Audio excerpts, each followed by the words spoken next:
Mwenyezi Mungu. Kwa kama tutashindwa kuishi katika kweli ya Mungu inayotuongoza kutembea katika kusudi lake, inayotuongoza kuishi matendo matakatifu, kama tutaiacha kweli, tutafanana na watu kama wana wa Israeli. Walibadili utukufu wa Mungu, wakajichongea sanamu ili waiabudu na kuitukuza. Lakini tunajua kwamba walikuwa ni watu ambao wamemkubali Yesu, wamejua kwamba Yesu anastahili kwao. Yesu ndiye waliambatana naye, wakaishi naye. Lakini alipotoka kidogo Musa alipotoka kidogo kwenda kumwomba Mungu, walimwacha Mungu, wakamsahau, wakaubadili utukufu wa Mungu, wakajitengenezea sanamu, wakaiabudu sanamu, wakaona kwamba sanamu kwa inastahili. Kwa kama tutashinda kutembea katika kweli na kuishi katika kweli, tajikuta wakati mwingine tumemwacha Bwana, tajikuta wakati mwingine tumeshindwa kuuthamini wokovu kwa sababu tumeiacha kweli, kwa sababu tumeshindwa kutembea katika kweli.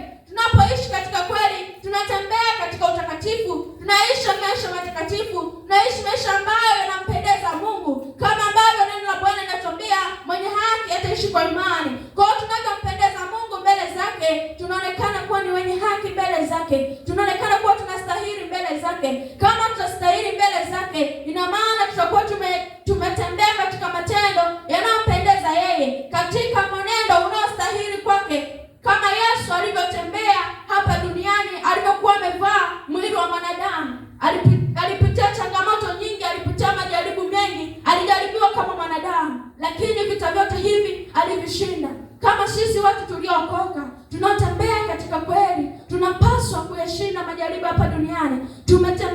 Tupo katika dunia ambayo imebeba changamoto nyingi. Tupo katika dunia ambayo ina mambo mbalimbali, ina mambo ya machafuko mengi yamejaa duniani. Lakini tusiwe kama watu wa Misri walioshindwa kutambua, wana wa Israeli walioshindwa kutambua utukufu wa Mungu, wakaubadilisha, wakaenda katika njia isiyompendeza Mungu, na Mungu akawaacha. Kwa hiyo tunapotembea katika kweli, tunapoamua kuishi katika kweli hii tulionayo, tuendelee kutembea nayo, tutambue kuwa huyu Mungu anastahili kwetu, tutambue kuwa huyu Mungu ndio anayetufaa sisi. Kama tumechagua njia ya wokovu, tutambue kuwa hii njia ya wokovu ndio njia nzuri, ndio njia yenye kutuongoza, ndio njia ambayo wengi wameikoswa, ni kwa sababu wameisikia Injili lakini wakaipotezea.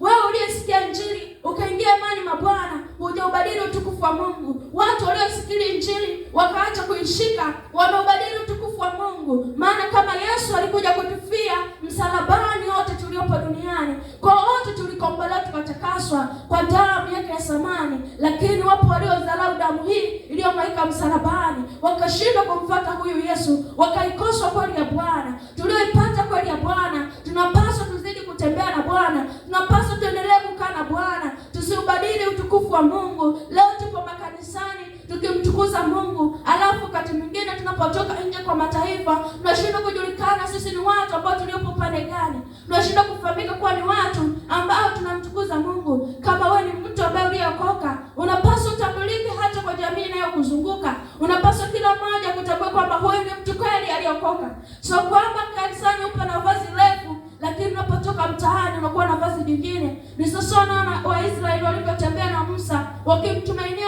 Mungu, wakimtukuza Mungu, Mungu akatenda yaliyo makuu kwao. Lakini Musa alipotoka kitambo kidogo, wakaubadili utukufu wa Mungu, wakamwacha Mungu. Kwa hiyo tunapokuwa na tabia nyingine za kanisani na mtaani, ni tabia zingine, ni sasa na kubadili utukufu wa Mungu. Kama tumejua kwamba Bwana anaenenda katika mfumo huu, basi tufuate mfumo ule ambao ni kweli na haki ya Bwana, ni kuishi katika maneno yanayompendeza Mungu, ni kuishi katika utakatifu, ni kuishi ambayo maisha yenye kumpendeza yeye. Kama yeye alitufia msalabani, akaona yote tuliyotembea nayo hayastahili, akaona abadilishe mfumo wa maisha yetu ili tumjue yeye, tuishi katika kweli yake. Kwa tunapaswa tuzidi kumtukuza yeye, tuzidi kutembea katika kweli. Amina.